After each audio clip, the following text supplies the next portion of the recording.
اللهم صل وسلم وبارك على سيدنا محمد. رؤية الأم المتوفية من الرؤى الجميلة جدا التي تدل على قدوم البشائر وقدوم الفرحات وقدوم المسرات وتحقيق الأمنيات، وخاصة لو رأيتها تطبخ لك أو تعد لك الطعام أو تأتي بالطعام وتدعوك إليه لتأكل معه.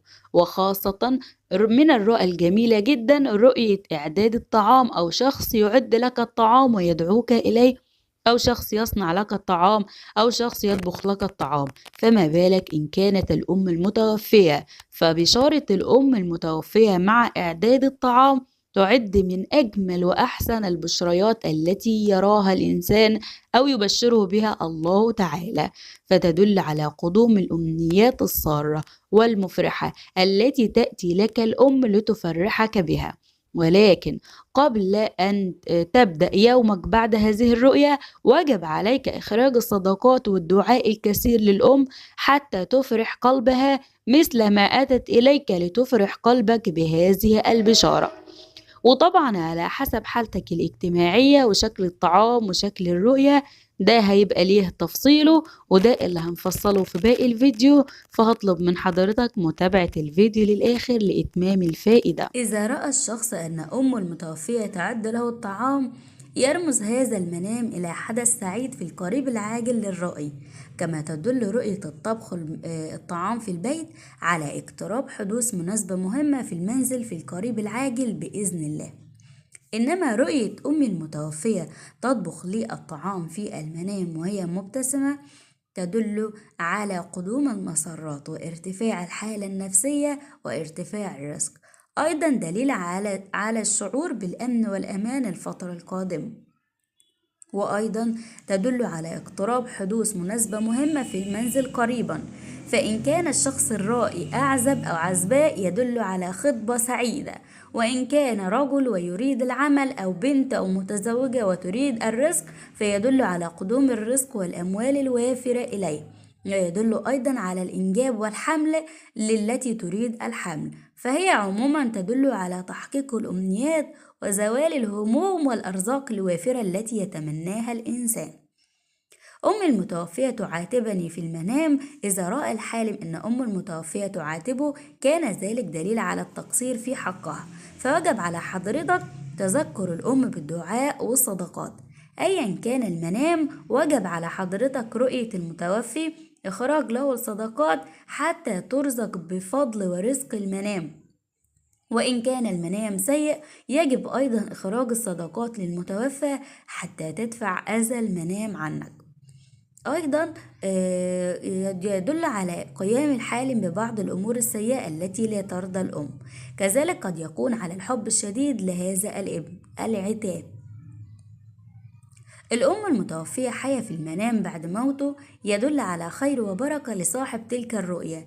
إن كان في أزمة مالية فإن الله سوف يفرج عنه هذه الأزمة ويسد عنه ديونه، وإن كان يمر بمشكلات فإنها سوف تحل ويزال الكرب عنه، وأيضا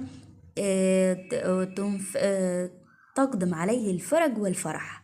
رؤية الميت يعد الطعام لنفسه في المنام يقوم بإعداد الطعام في الحلم ولم يكن معه في الحلم أحد الأشخاص لكي يقوم بتناول الطعام معه، فإن هذه الرؤية دليل على أن هذا الشخص الميت يحتاج إلى الكثير من الصدقات والدعوات من الشخص الرائي، وإنه يفتقر إلى أقاربه أو أبنائه الذين يقدمون له الدعوات والأعمال الصالحة.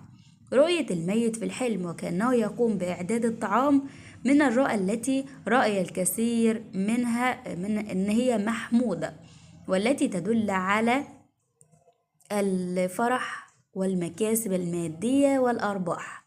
وربما قد تكون مشاكل قادمة لصاحب الرؤية إن كان الطبيخ غير محمود أو أصناف لا يحبها الرائي. رؤية الميت يعد الطعام للرائي أو يدعوه في الحلم إلى تناول الطعام معه، وقام الميت في الحلم وذهب يعد الطعام لكي يتناوله مع الرائي، فإن ذلك يكون دليل على أن الشخص الرائي هو من الأشخاص المقربين للميت في الحقيقة، وأن الميت هذا كان يحب وراضي عنه كل الرضا قبل وفاته. إنما الجلوس في الحلم وتناول الطعام مع الشخص الميت بعد إعداده أو تناوله، وجدت الطعام وجلست تأكله، وكان هذا الطعام من إعداد الشخص الميت. تكون هذه الرؤية الدلالة على احتياج الميت إلى دعوات أو صدقات من هذا الشخص الرائي. إنما الأم المتوفية في المنام تدل على زوال الهموم التي لطالما عانى منها الرائي. إذا رأى الشاب الأعزب أن والدته المتوفية تبكي، تدل على كثرة المشاعر السلبية التي تحيط به، كما ترمز على تأخر الزواج. رؤية تبسم الأم للمرأة المتزوجة في المنام دليل على مدى السعادة والرضا وقدوم الخير لأبنائها وأهليهم. إذا رأى الشخص أم المتوفية واقفة على منزله، يدل على سعة الرزق والبركة الكثيرة التي تحل به. رؤية أكل الميت للحلويات في المنام تعتبر خير للميت والحي. أما إذا رأى شخص في منامه أن الميت يأكل الحلويات زي الكنافة أو البسبوسة أو البسكويت أو الكعك، فقد تدل الرؤية على الخير والرزق الوفير والمال الكثير الذي سيناله الرائي، والميت سوف ينال صدقة وثواب وأجر عظيم من رب. بينما رؤية أكل الحلويات مع الميت قد تدل على الخير والرزق الكثير سوف يحصل عليه الرائي، وقد تدل أيضا على قدوم السعادة. أكل الميت للحمة في المنام يدل على صلاح الأحوال والتقوى والإيمان للرائي، وحصوله على الكثير من الخير والرزق والمال عن قريب.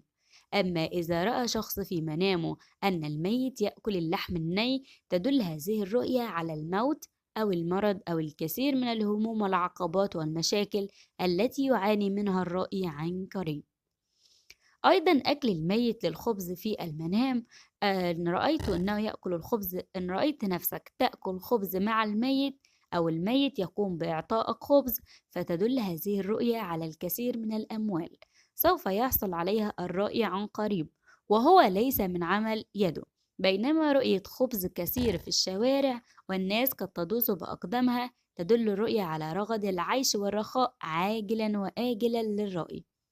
من يرى في منامه الخبز في مكان عالي جدا ولا أحد يستطيع الوصول إليه، دل ذلك على المشقة والتعب وغلاء كافة الأسعار في المنتجات والأغذية. رؤية الرغيف الواحد تدل على الخير الكثير للرائي. الأكل مع الميت في المنام للرجل، لو رأيت نفسك تأكل مع الميت